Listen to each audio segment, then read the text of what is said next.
Welcome to the Matt Cottrell Report. These are the extraordinary stories of extraordinary individuals. Man, we've got a really great interview for you today. Today's guest is the founder of Concho Valley Eats and Drinks, Muscles and Morsels, LLC, and he's a certified strength and conditioning coach. He's come to tell us about the best eats and drinks around the Concho Valley. Ladies and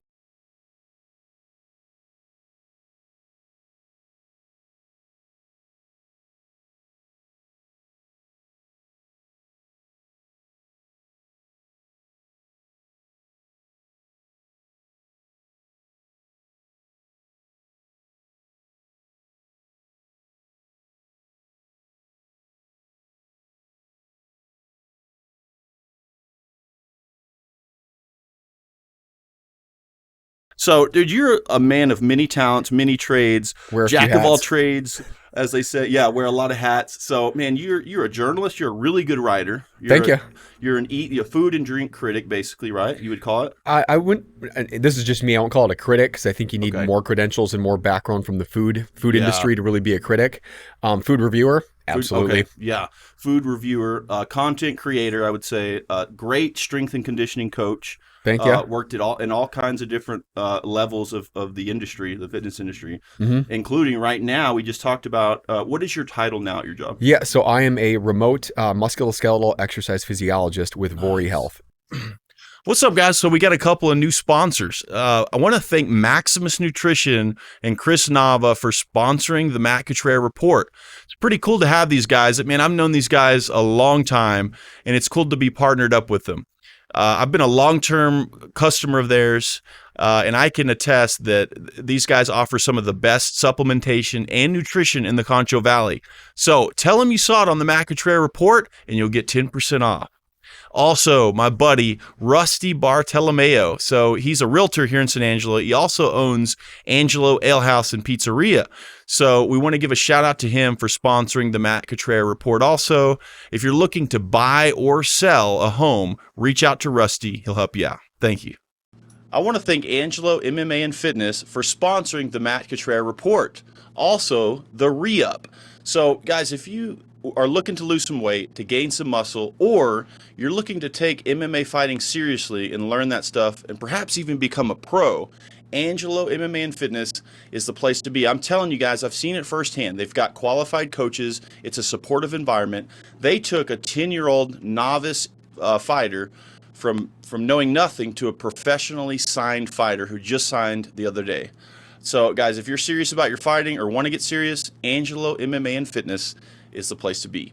Also, the Re-Up, which goes kind of hand in hand with Angelo MMA, is right beside it. They do custom meal prep, so they make nutritional meals that have the macros listed on it. So whatever your goals are, you're trying to lose weight, gain some muscle, you're fighting, you just need some more convenience with your meal prep, they've got you covered. They also sell all kinds of different drinks there that are absolutely delicious. So go check them out, guys. 1602 North Chadburn Street. Thanks a lot for sponsoring the show. We'll see you later. That's awesome. So I'll let you go ahead and tell the audience a little more about yourself. So look into that camera and give them your elevator pitch. Yeah, so you guys probably know me as the foodie guy, the food guy around San Angelo and the Concho Valley, and I wear that title proudly. It's something that I find very fun. It's really fulfilling. It's engaging. I've always had a thing for chefs and people with those talents, and just getting to know business owners. And I like good food. I'm a consumer of great food and good drink, and just finding the good food and drink, but the stories behind them, I think that's equally as fascinating, and where it came from in the operations. But I'm an adjunct instructor at ASU yet. Just started my second year in the Kine School, teaching methods of exercise testing. Wow. Like you said, I was at Shannon Health Club doing some personal training for a little bit. And then I was, what brought me here was my role at Goodfellow as a strength conditioning coach for the Fire Academy. Did that for 3 years, and then stayed here and did some more remote work with the Army. That ended this past April, and that's what brought me into my full-time role as a musculoskeletal exercise physiologist, Vori, working from home remotely, see patients from all over the country. But my biggest ties to this community is my role as a food and drink writer for the Concho Observer. Started that this April, and then I'm a Concho Cadre member with the Chamber of Commerce. And then, being the local food and drink guy. And like I said, critic wouldn't say that, because I really think you need more credentials and you really have to come from the food industry to understand it. But the relationships and friendships I built with chefs and business owners and proprietors in I mean, the city and the people behind our food scene has been awesome. I mean, I feel more connected to that than anything else. So I like being able to showcase and bring that those things to people's attention of what's new, what's closing, what's the specials, where's the discounts, the happy hours, where's my favorites. I like doing that. It's something I'm going to do anyway, so why not put it in a platform for people to find? Nice. Yeah. Man, that's a lot, dude. That's amazing. So I want to find out how you got into that. But first, just right off the bat, I want you to give the top 3 restaurants overall in San Angelo. What do you think? See, it's a hard one, because it always comes back to it's like when people ask me what's my favorite wine. It's always, well, it depends on X, Y, Z. Am I pairing it with this, having it with that, celebrating? So also, are you taking into account the quality of the food, the service, the management, cleanliness? And then I'll ask that too. Like, are you asking for the context, just the best food, best steak, period? Right, that's different. For me, it's the whole package. I want the experience. I want the service. Is it the price point? Yes. The quality of the food, the consistency of going back a third, fourth, fifth time. It's always good. Yeah. I'm taking in whole package, because you could have a great experience. Food's average. Yep. You can have fantastic food, but every experience is terrible. You wait forever. If I had to give 3, again, it still depends on, is it a business lunch? Is it a celebration? Am I, what am I in the mood for? I really do like Western Sky. Nice. I like them for steak. I like them for Mexican. Wow. You can get a great burger. Yeah. I like the German heritage with it. I think it's one of the best chicken fried steaks I've had in my life, let alone Texas. Yeah. And Yolanda is amazing. The owner, she's great too, and makes for a great experience. She's running a good ship there. Yeah. So that's near the top. Special occasions, Jason would kill me for it, because he says we're not just special occasions, we're more than that. And he's right, but I go for special occasions, and that's Peasant Village. Dude, I'm glad you put that up there. Yeah. Yeah. Wow. Just consistently top-notch, great, amazing food. Yes. And then still kind of within the realm of special occasion, but just something different, always good, amazing chef that I think his talents go well beyond what people really know. And that's Ishma Parker up at Roots at the Silo.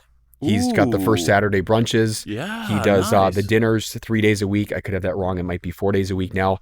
Just always something. The way he plates it and presents it, I've never had a bad experience there. There's so many more I could name, but those 3 come to mind right off the bat. What are your thoughts on Biga, real quick? Biga Bistro. Oh, and if I had to say, do you want really good, authentic Italian? Okay, yeah. Because there's other good Italian in town, but if you want good, authentic, as somebody who lived there for a year, oh, nice. Biga. Okay, yeah. Hands down. And he's a tremendous baker at that too. His croissants, yes, dude. out of this world. There's an eye for you. Yeah. That's crazy. So how did you get into the whole, not critic, but reviewing food and drink? Like, how did that start for you? Yeah, so I brought that with me coming to Texas, actually.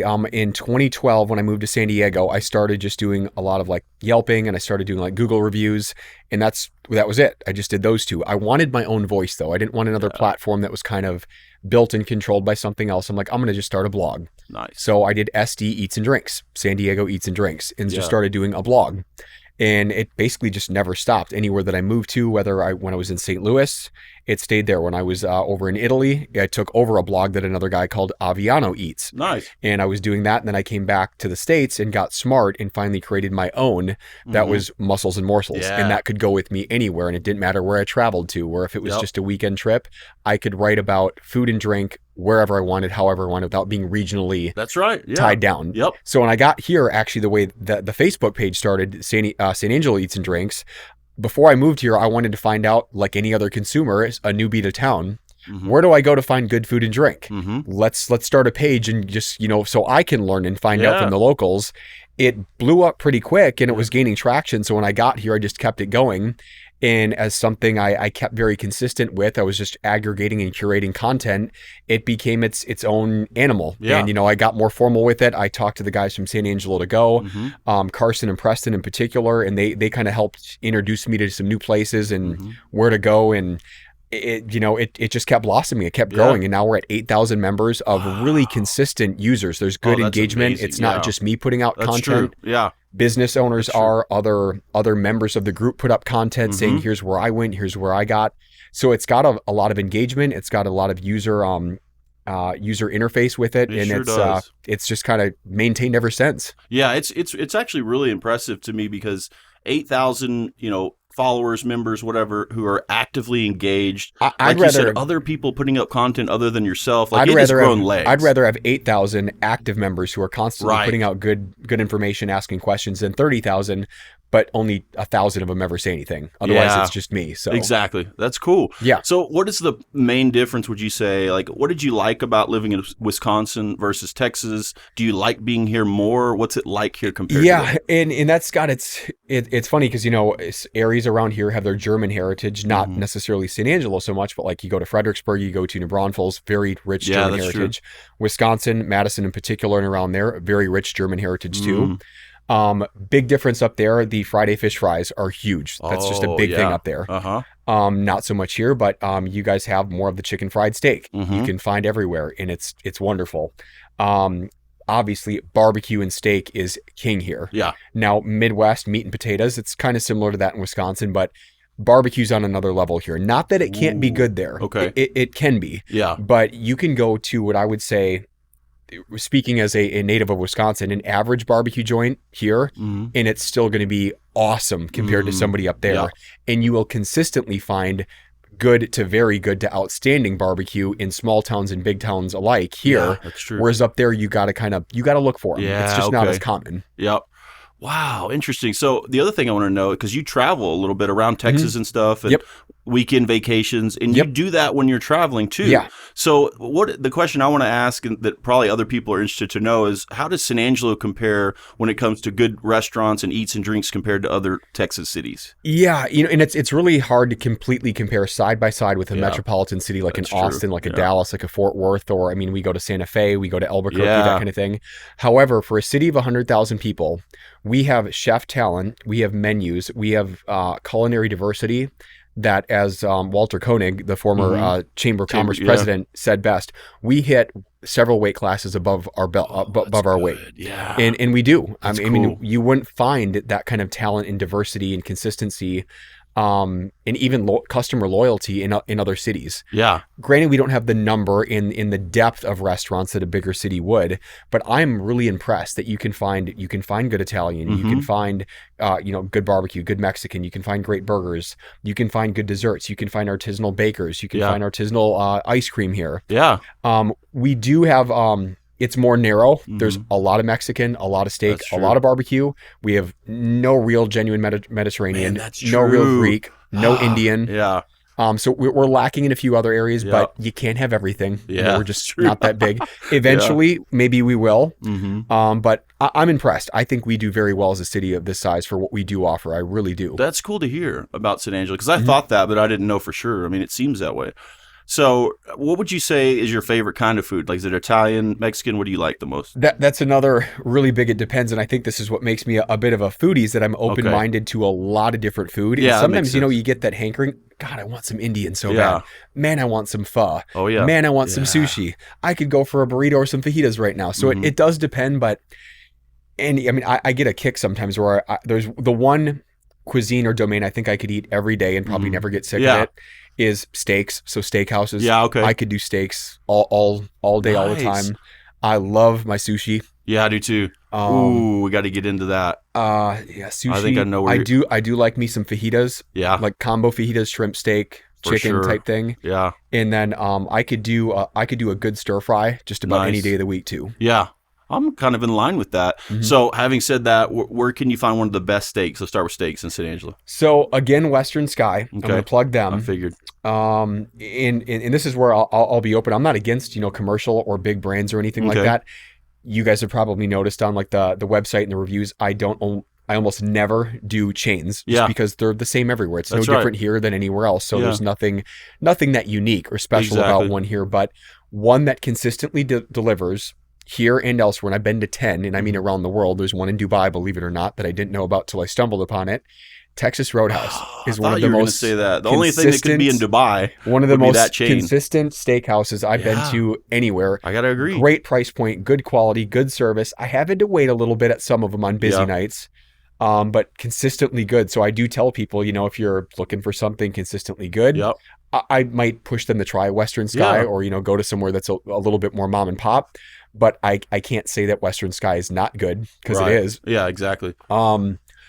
Barbecue, though, that's again one that, because you can get the pulled pork, you can get the ribs, you can get a dino rib, you can do brisket being kind of one of the big ones. Yeah, so much variety. Yeah. One of my boys, and I say my boys because we're good friends, and he's doing amazing, and he's one of the most talented unknown pit masters that I know. And that's Jeremy Lopez with All Smoked Out. Where's that at? He's got his own food truck, not his own food truck. He's got his own smoker, mobile unit that he brings it around and sets up. Whoa. But you can look him up on Facebook, All Smoked Out. I mean, he does most of it out of his house in a smoker, but everywhere he sets up, he sells out. Everywhere he goes, he sells out. Okay.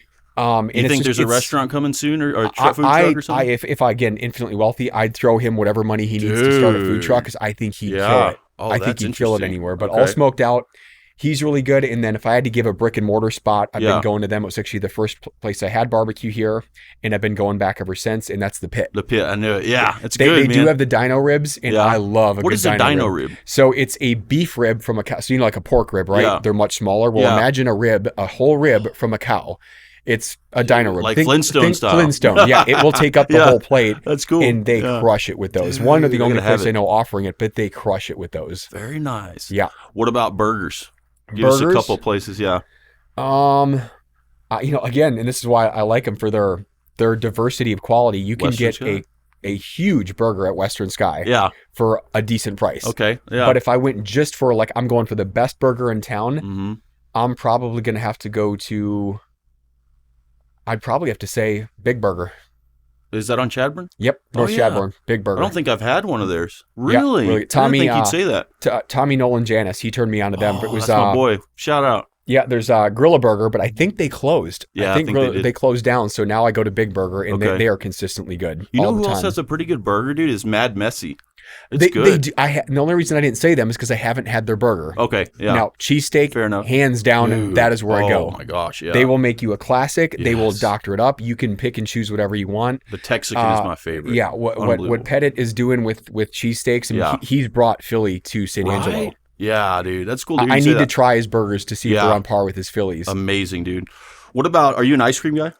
And it's funny. You are an ice cream guy. You just did a whole review on ice cream. Yeah, I'm about to do my first ever review on Jenny's Ice Creams, which is a national brand. Yeah. Started their craft ice cream, super premium. Yeah. And they're consistently ranked in the top 4 selling in the United States since 2017. Is that a protein ice cream? Or no, just that one isn't. That's just a regular, not good for you, but taste absolutely delicious ice cream. Nice. Ice cream. Yeah. And I'm like, if they're constantly top 4 bestseller in the US, they must be freaking good. I went to Market Street, only city in town the only grocery store in town that sells them if you go to their website. Yeah. And I bought the 4 flavors they have. Yeah. Today, I'm actually going to be sampling all of them with my son because he's an ice cream fanatic too. Yeah. We're gonna try those 4 and see. But to answer your question, yes, I like super premium ice cream, meaning like the highest grade, highest butterfat stuff.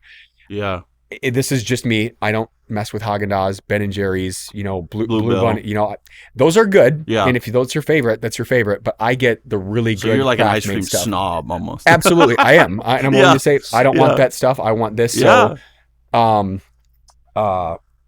latest scoop. Yeah, I was going to say about local Scott shop. Clemmer right down there. He's pretty much my go-to. Really good. Nana's is good too. Have you been to Nana's? I haven't yet. You got to go, dude. I want to see you do a review over there. The only reason I haven't is I'm so, not that I don't want to break loyalty, but I'm like, if I get one and don't like it, I'm going to hate myself for not going and getting what I know is good. But I got to just go try it. Yeah, for sure. His stuff is, and the funny part is I'm lactose intolerant, and I have been since graduate school. So you developed it too? That's what happened to me. Like it is usually mid-20s Caucasians of European ancestry. The lactase persistence gene is when it kind of stops working. The gene just does. It's not there. Really, dude. I'm glad you're informing me about this. I always wondered. I within about a year, I went from being fine with all dairy, and then all of a sudden, I'm like, why do I get such bad heartburn and bloating and gas when I have dairy? I must be eating too much. Well, I mean, even a little bit, a few bites, a regular yogurt, a glass of milk, and I'm hurting. Me too. And so I went and get tested. They do the hydrogen breath test, and the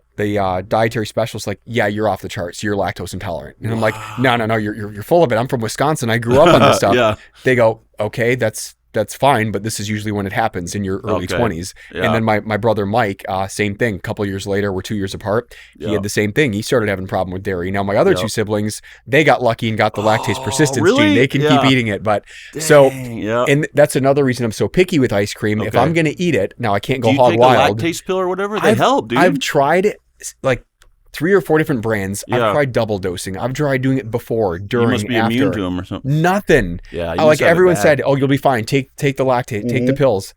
Nothing. It doesn't seem to help. So I take one and I'm good, dude. I can eat dairy. Maybe I need to try another brand that will work, but they haven't done much for me, which is unfortunate. But I pick my battles wisely with my dairy, and ice cream is one of those where, again, I can have 3 or 4 spoonfuls, no problem. If I start having 5 or 6, I got to deal with the aftermath. So, I mean, viewers and stuff, they've asked, why don't you do, like burgers? Why don't you do pizza? Or why don't you do ice cream more often? Because I don't do them that often. Yeah. I don't want to go out and get all this stuff or buy it if I'm getting it for myself, if I can't really eat it or have to waste it. I see, dude. Yeah. Now, if I go out with my family where I can get it for the family and I can taste it and not waste it, I'll absolutely. That's when I do my pizza reviews, my ice cream reviews, or something dairy based. Well, the recent review you did on the protein ice cream. Yeah, protein. What about that one? Did that bother you, or was it? Is that one? It does have lactose.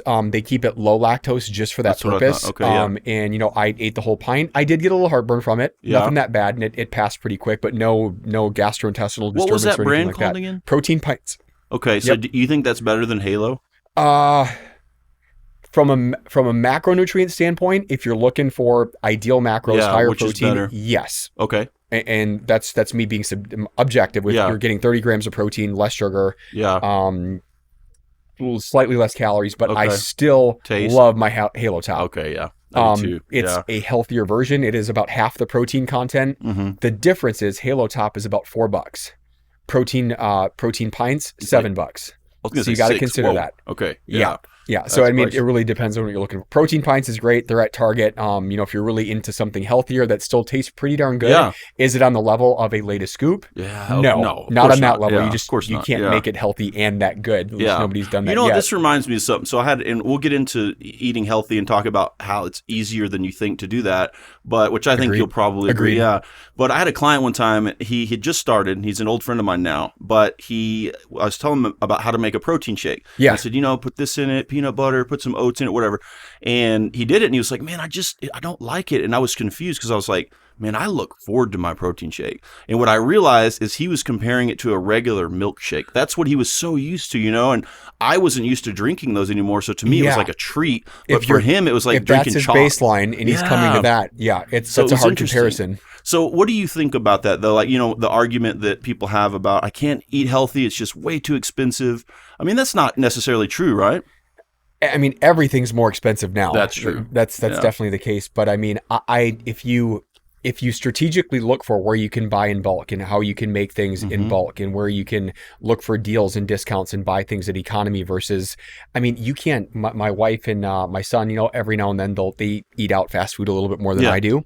But in general, I mean, you can't get a kid's meal or just a drink and a combo for under $13 now, really. You can't. Yeah. So when people say it's more expensive to eat healthy, I say, well, it's inexpensive to eat unhealthy. I would disagree. It's not much cheaper. Yeah. Now you can go into a Dollar Tree, you can go into a Dollar General, and you can absolutely buy a lot of junk for very cheap. I get that. Yeah. And that's a problem that some of the tastiest, most unhealthy, nutrient void foods are incredibly cheap. But I meal prep, and I've been meal prepping for the better part of the last probably 15 years. Wow. Yeah. The only thing I've changed in the last 6 months since I've been working remote, instead of doing my meal prep to pack and go with me, I still meal prep in bulk, and it's right there at home. So when I eat, I can get it all out. Yep. I did the math on what it costs on a per meal basis after I bought everything. Like I took my Sam's receipts and then broke it down by meal.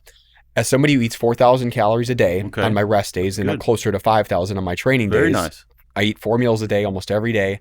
I'm eating right at about $6 per meal. Okay. And that's at 4 meals a day. Nice. And I'm a foodie. I want to eat foods that taste good. Exactly. I'm not just eating dry, bland bodybuilder meals. That's right. I've been there and done that, and I don't want to do it if I don't have to. I like to enjoy my food, so I make it in ways that is appealing. I crave my meals. I look forward to them. That's cool. Does it have to be gourmet? Not by any means. And frankly, I don't have the time or the patience to make gourmet meals all the time. Same here. Yeah. But I still am able to make good tasting food that I look forward to. You look forward to. So that's the misconception, is that I don't want to eat this crap that I'm forced to choke. That's not true at all. You don't have to choke down meals you don't like. Look for recipes. YouTube guy, Fit Men Cook, Kevin Curry. Okay. He's got a YouTube channel where he has these 2-3 minute videos, how to make some simple, delicious videos. Yeah. I've got, what's it called? The Flexible Dieting Lifestyle with Zach Durandal, I think his name is. Okay. 32-page PDF book of awesome recipes that you can make using very simple ingredients. Love it. Chef Ishma Parker, he just got his nutritionist certification, and he's a trained chef. Oh, yeah. And he does some amazing stuff with his meals. I've had him I've went and picked up some meals from him. It's kind of a behind-the-scenes backdoor deal. Yeah. Hey, can you make a few of these for me for this week? Because I want a chef to make me some meals in that regard. Yeah. He can make extremely tasty and healthy meals. I wonder if he would start doing that at the silo, right? We've had some talks about, like, there's companies out there, like Blue Apron and, Macro Factor and whatnot. I think, the nutrition piece with chef talent, making meals that people could pick up, because they're either very healthy and they taste like a bodybuilder meal, very average at best, or they do taste pretty good. They're not nearly as healthy as what they claim to be. That's exactly right. I was going to ask you about that's the why meal I've never done industry. a meal delivery service. You're exactly right. You can't find them Nobody's doing it in the middle. Macros, or they do, but they don't taste very good. And it is quite expensive. I did do, I think it's Macro Factor for a little bit, they were pretty good. Yeah. They were pretty darn healthy. I was paying 3 times per meal what I would at my $6. Whoa, dude. $18 a meal is what I would have to pay to get my calorie needs. That's insane. I was doing one for a while, and it was about $11 or $12 a meal. And I was just not terrible. But it's just like you said, $6 a meal. I can do it for probably. But when you're doing that $6 daily, a meal. that adds up. Oh yeah, it does. 4 meals a day, 5 meals a day. Yeah. Yep. It's crazy. So, what about? I wanted to ask you about pizza. So I know you can't eat a whole lot of pizza, but I'm glad you got that one up too. Yeah, let's hear what you think about. Yeah, that's one where, again, I can do, a slice or two and, have some mild aftermath. Anything more than that, people look at me and they're like, you probably can't eat that much. I can eat a whole large pizza by myself. Oh, dude, I bet you could easily. And not even be stuffed. Yeah. I'd be content with it. Are you like a true ectomorph, I bet? Or are you a mesomorph now, kind of? Depends on who you ask. I think I'm a meso-ecto combo in there. Now, the funny part is, I don't know if people know this yet. I put it out there, but I'll just say it now since you got me on. Yeah. At 13, I was 240 pounds and 5'10". You were not. I was an obese adolescent by all means. So when people think I've always been fit and thin, that's interesting. I didn't 240, know that. 5'10". You gotta send me a picture. I will. I wish, because people they don't believe it, or they can't understand it if they've only known me like I am. Yeah. Until they see this picture where it's like, you were not a fit kid. No, but what I thought is, when someone their bone structure, shoulders, knobby knees, that kind of thing, little smaller wrists. Usually that's ectomorphic characteristics. Yeah, and the thing I have looked at with body morphologies is that very few people, you've got your classics, Lance Armstrong, ecto. Yeah. Shaquille O'Neal, completely endo. Right. And then somebody like, I'm trying to think, like, what's his name? Irish MMA fighter. Oh, yeah.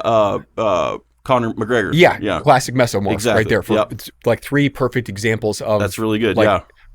Almost everybody else is a blend of 2. That's right. Very few people are 1. Yeah. True. But yeah, so there's that piece. But as far as pizza goes, to go back to that one, I would eat pizza 3 times a week. Me too. It's so affordable. It's so good. You can change it 100 different ways and never eat the same pizza. Yeah. I like a Chicago deep dish over any other pizza in the world. Really? The only catch here, there is none. There's no Chicago deep dish. Is Angelo Ale House, isn't that considered or no? Mm-mm. Okay. That's more of a Detroit style. Okay. There's Detroit. Dude, yeah. No, you're right. Yeah. There's a different kind that they put in there too. There's pan style. Then you've got tavern style. You've got thin crust. You've got Sicilian. You've got New York, the big, huge slices. Yeah. Deep dish, a Chicago deep dish is where it's always circular, cornmeal crust, a lot of sauce, then the cheese, and it usually takes about 40 minutes to bake them. Okay. There is just something about that crust, the cheese, the way that a Pizzeria Uno is your typical like deep dish right there. Where's that at? I think there's one in Fort Worth. Almost positive of that. Yeah. But they're around, and if you know, you know. But it's I guess it's easy to pass on because that's the one I'm going to go to. If I'm going all in, I want my Chicago deep dish. That doesn't mean there is not good pizza here. Right, that's not true. I do like OCF because it's more of a thin crust. And what's OCF? Old Central Firehouse. Oh, dude. And then I should know. Oh, it's good, man. The Lake House. Yeah. Same type of pizza they have there. They have different pizzas, but they use a real artisanal sourdough crust. That's right. I like that. Yeah. Frozen in Time out in Miles. Really? Fantastic pizza that also uses a sourdough crust. Okay. Go try them. All They right. are a sleeper. They're a Yeah. sleeper Oh, in the yeah. pizza world. Okay. But big fanatic, and I would eat it a lot more often if that's the only thing that holds me back on the dairy and some of the foods that people would probably see me eating more often is if you knew you were in for a really bad stomachache afterwards, you probably wouldn't eat it either. But I mean, you do know because you do know. It's horrible. What about Angelo Ale House? Do you like their pizza? I do. I really do, and yeah. I like. I know. What's his name? He's now at Biga. He used to be there. He was their chef. Yeah. He must have done really well to hand off that. He did.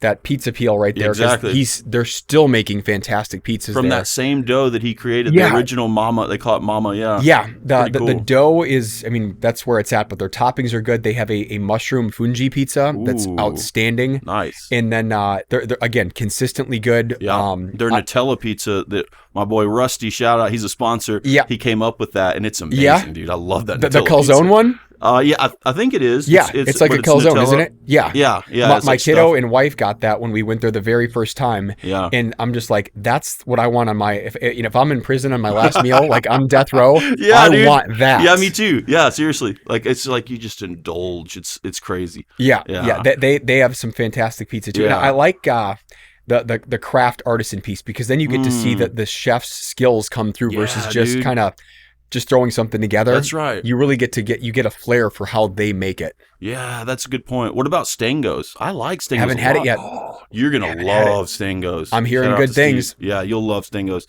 What about cheap pizza though? What if you have to go Domino's, Pizza Hut, Papa John's? Oh, I'm going Double Dave's. Really? Double Dave's Hawaiian is great.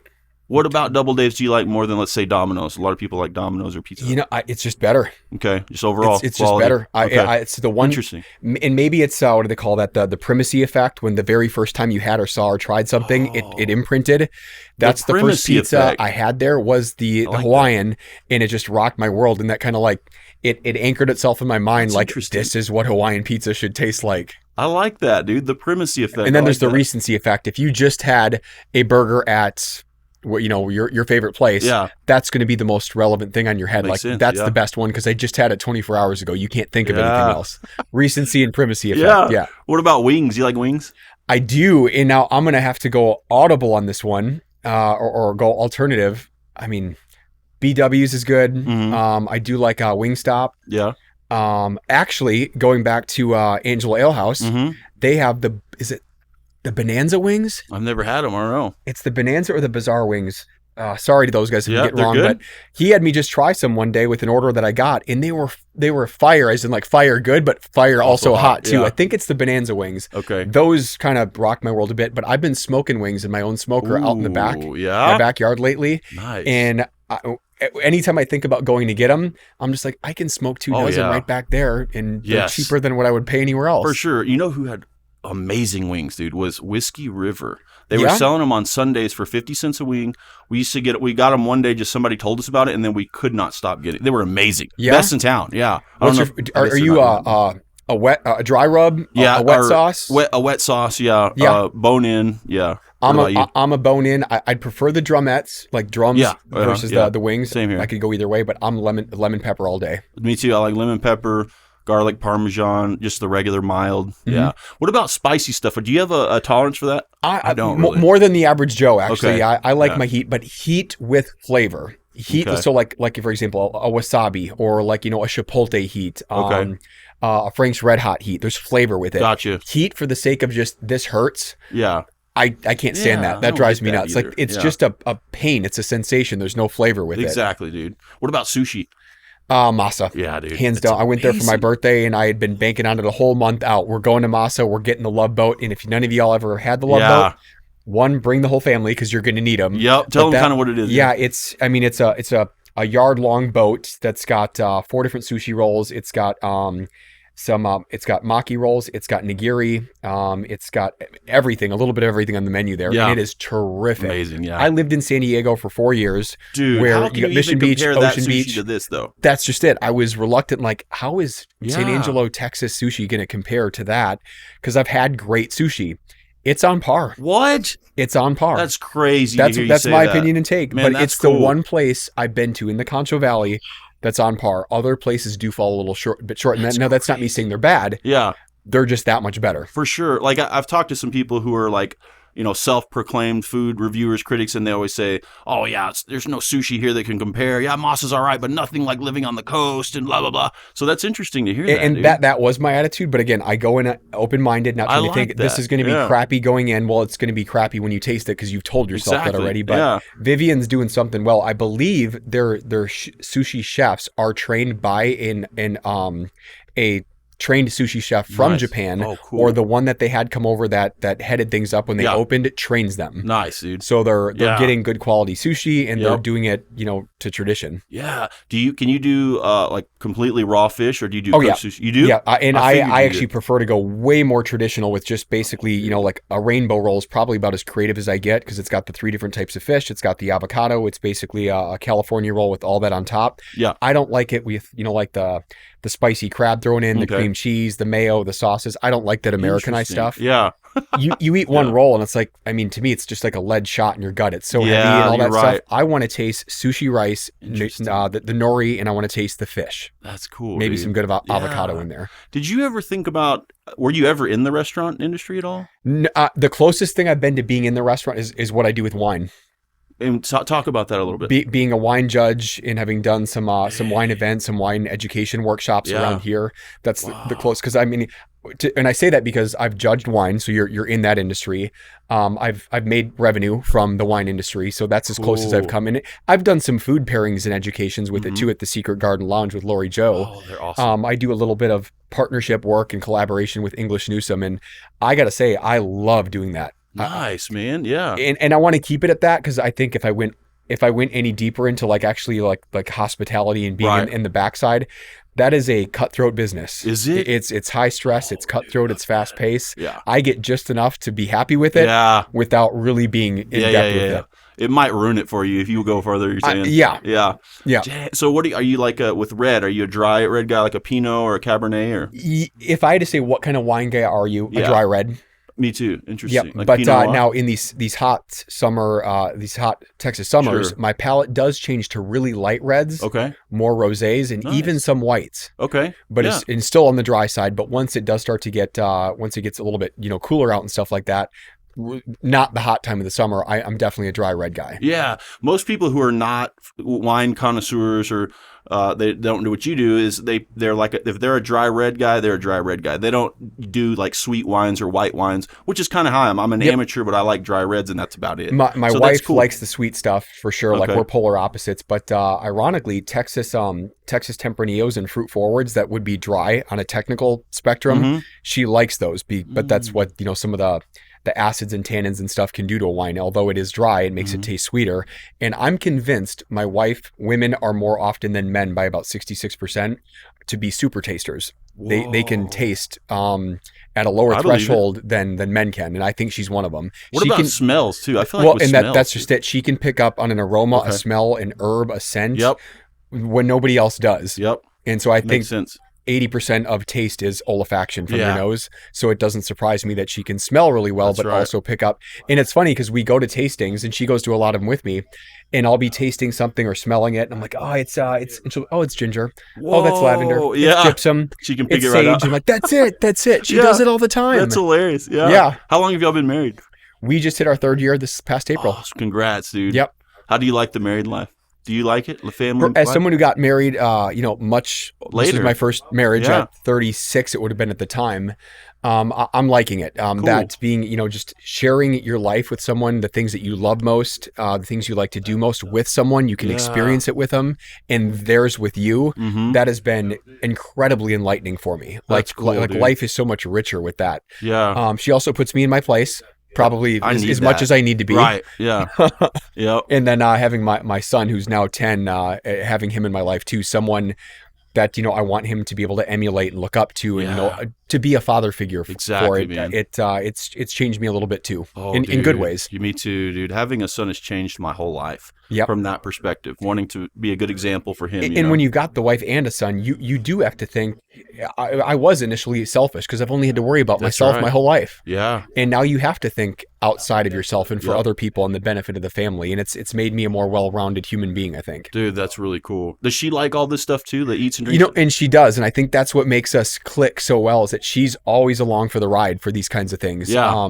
I think I'm probably foot to the accelerator. Where we go next? Who am I going to go and do a review with? And she's kind of just like, go ahead and plan it, make it happen. Just tell me where we're going. Oh, that's awesome. And but she likes to travel. She'll try any wines that I do. She's a major foodie like I am. She's your partner in crime, dude. She's like, you go do your pictures, write your stories. I'm happy to try whatever you get. I love that. And she'll give me honest feedback too. Like, I don't think that's that good. Wow. That's all right. Or whatever. She's a straight shooter. Oh, I know what I want to ask you. So speaking of like the married life, and you're kind of like me, dude. You were a bachelor for a while before you jumped into that. And being selfish, you said selfish. Isn't it? It's so interesting that we're all so selfish. And when we get into these long-term relationships, marriages, or whatever they are, that really starts to come out in different ways, especially the longer you're together. Yep. And it's hard, man. Any relationship is hard. That's what people don't understand. They're like, oh, I married wrong, or this and that, or she's crazy. It's like, no, it doesn't matter who you're with. You're going to have some issues you're going to have to work through.